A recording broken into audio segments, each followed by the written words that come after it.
Lumio was born during the Occupy movement.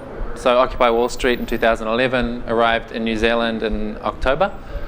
And for me and a lot of my friends, that was our first experience of collective decision making, sitting in a circle and actually practicing democracy face to face.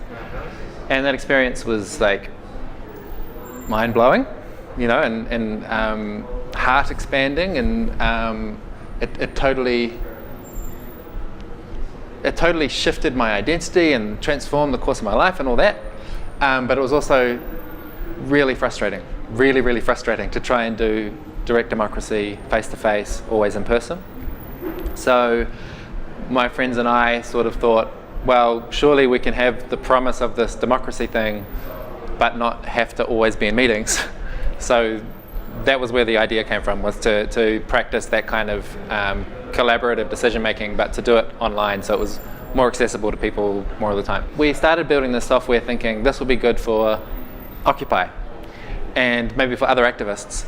And as soon as we started, we got inquiries from the city government or from small businesses or from community groups, any group of people that is organizing online. They're talking, but they're not making decisions, and so they want a decision-making tool. So we very rapidly switched from we're building a tool for activists to we're building a tool for anyone that needs to make a decision online and wants to do it without resorting to a hierarchy. Culture change happens quite slowly. It doesn't happen by technology technology can set the conditions and it provokes maybe a question, but the answer actually comes from people changing something in their identity, something about the way that they behave. And so that process of shifting a culture, globally shifting a culture, is this like slow process that needs to happen in a iterative, evolving way that it adapts locally and then it moves on and learns something else every time it moves from Spain to France to Iceland to Taiwan. Amazing progress in Taiwan. Now you can see little sparks in Korea, and who knows where it's going to turn up in next month. We're building social networks, so direct person-to-person relationships where people learn to care about each other. Super important, that building that solidarity.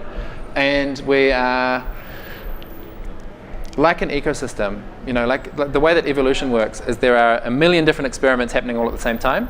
And some of them get ahead and some of them fall behind, and the DNA gets remixed and it gets changing. And we need to have 1,000 democracy platforms all trying their different version and recombining and sharing their ideas. And maybe in the end only 10 of them will be successful, but they'll be successful because of the 1,000 that went before them. So these kind of convergences I think are totally critical.